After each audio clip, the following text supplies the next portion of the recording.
TE 커넥티비티. 전기 시대의 동맥이라는 별명을 가진 회사죠. 어쩌면 우리 시대의 가장 중요한 기술 기업 중 하나일지도 모릅니다. 자, 오늘 투자자의 시선으로 이 회사를 한번 제대로 파헤쳐 보겠습니다. 자, 한번 생각해 보세요. 요즘 가장 핫한 전기차, 그리고 AI 데이터 센터, 최첨단 항공기까지 이 모든 것들을 하나로 묶는 공통점이 있다면 뭘까요? 이들을 보이지 않게 연결하는 실, 과연 그 정체가 뭘까요? 네, 정답은 바로 연결성, 즉 커넥티비티입니다. 그리고 그 모든 연결의 심장부에는 우리가 이름은 잘 몰랐을 수도 있는 숨겨진 거인, 바로 TE 커넥티비티가 있습니다. 오늘은 이 회사가 대체 뭐 하는 곳인지부터 시작해서 운송과 산업이라는 두 개의 심장은 어떻게 뛰고 있는지 살펴볼 거고요.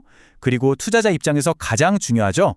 투자 매력과 리스크는 뭔지, 마지막으로 최종 투자 포인트까지 딱 짚어보겠습니다. 자, 그럼 첫 번째 이야기부터 시작하죠. 바로 연결된 세상의 숨은 지배자입니다. 그래서 TE 커넥티비티가 정확히 뭘 만드는 회사냐고요? 한마디로 연결 부품과 센서를 만듭니다.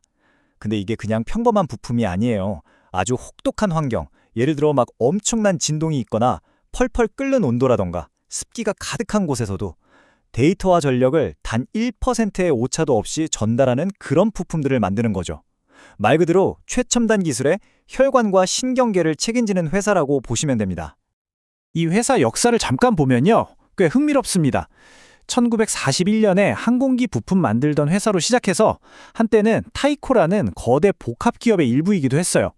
하지만 진짜 중요한 변곡점은 2007년입니다.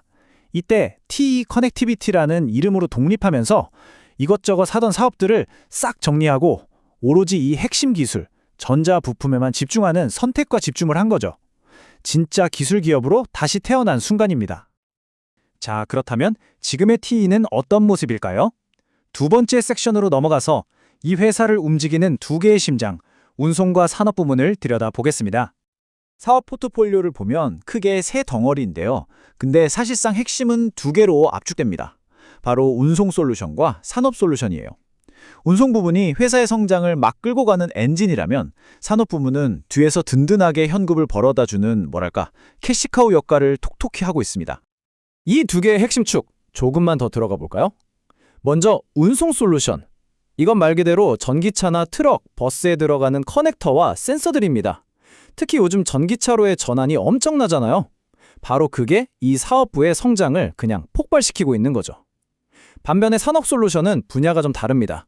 항공우주, 방산, 의료기기, 스마트 팩토리처럼 아주 작은 실수도 용납되지 않는 극도의 신뢰성이 생명인 분야에 들어가는 부품들을 담당합니다. 좋습니다. 자, 이제부터가 정말 중요합니다. 투자자 관점에서 그래서 왜 이 회사에 투자해야 하는가에 대한 답을 찾아볼 시간이죠. 세 번째 섹션, 성장 동력과 기술적 해자입니다. 2배에서 3배. 이 숫자를 꼭 기억하셔야 합니다. 이게 TA의 가장 강력한 성장 스토리를 압축한 숫자거든요. 무슨 말이냐면 전기차 한 대에는 기존 내연기관차보다 커넥터와 센서가 무려 2배에서 3배나 더 많이 들어간다는 뜻입니다. 한번 상상해보세요. 그 거대한 배터리팩, 고전압을 다루는 충전 시스템, 수많은 모터와 제어 장치들, 이 모든 걸 완벽하게 연결하고 제어하려면 당연히 부품이 훨씬 더 많이 필요하겠죠? 그러니까 전기차 시대가 온다는 것 자체가 TA에게는 정말 거대한 기회인 겁니다. 그리고 이 이야기는 단순히 전기차에서 끝나지 않아요. 자율주행 기술, ADAS 같은 것들이 점점 고도화되면서 차에 들어가는 센서가 기하급수적으로 늘고 있잖아요. 그럼 당연히 이걸 연결할 고속 커넥터도 더 필요해지죠. 또 요즘 핫한 AI 데이터 센터, 여기서 오가는 엄청난 양의 데이터를 처리하려면 400G, 800G급의 초고속 부품이 필수적입니다. 스마트 팩토리, 사물 인터넷, 네, 맞습니다. 이 모든 거대한 메가 트렌드의 수혜를 TE가 고스란히 받고 있는 구조입니다. 아니, 그럼 다른 회사들은 이런 거 못 만드나 싶으시죠? 바로 여기서 TLM의 진짜 경쟁력, 흔히 말하는 해자가 드러납니다. 그게 바로 가옥환경 기술이에요. 아까 말씀드렸던 물, 진동, 극심한 온도 변화 같은 극한 상황에서도 100% 완벽하게 작동하는 신뢰성. 이게 따라하기가 정말 어렵습니다. 생각해보세요. 자동차나 비행기에서 이 작은 부품 하나가 고장나면 바로 대형 사고로 이어질 수 있잖아요. 그러니까 이건 타협할 수 없는 절대적인 품질의 영역인 거죠. 그리고 이 독보적인 기술력은 아주 강력한 락인 효과로 이어집니다. 이게 무슨 뜻이냐면요. 예를 들어 보잉의 최신 제트기나 GM의 신형 전기차 설계도에 TE의 부품이 한번 딱 들어가잖아요. 그럼 그 모델이 단종될 때까지 길게는 수십 년 동안 다른 부품으로 바꿀 수가 없는 거예요. 사실상 교체가 불가능하거든요. 한번 고객이 되면 아주 오랫동안 함께 가는 굉장히 안정적인 비즈니스 모델이 만들어지는 거죠. 자, 지금까지 좋은 이야기들을 많이 했는데요.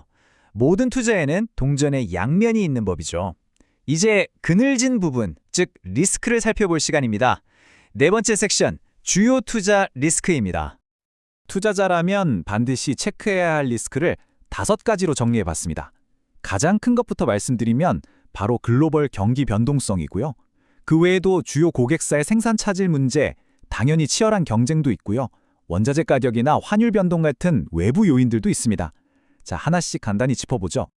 역시 가장 큰 리스크는 경기 순환성입니다.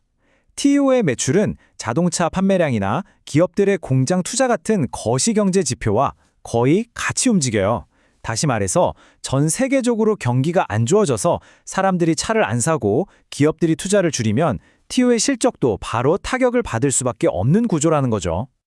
물론 경쟁도 빼놓을 수 없죠. 시장에는 암페놀이나 몰렉스 같은 쟁쟁한 경쟁사들이 버티고 있습니다. 특히 가격 경쟁이 치열한 아시아 시장 같은 곳에서는 계속해서 가격이나 압박을 받게 되죠. 그러니까 아무리 기술력이 뛰어나다고 해도 이 경쟁 압박에서 완전히 자유로울 수는 없다는 점도 알아둬야 합니다. 자, 그럼 이 모든 내용을 한 번에 정리해 보겠습니다. 마지막 5번째 섹션, 최종 투자 체크 포인트입니다. 투자자 입장에서 한번 점수를 매겨볼까요?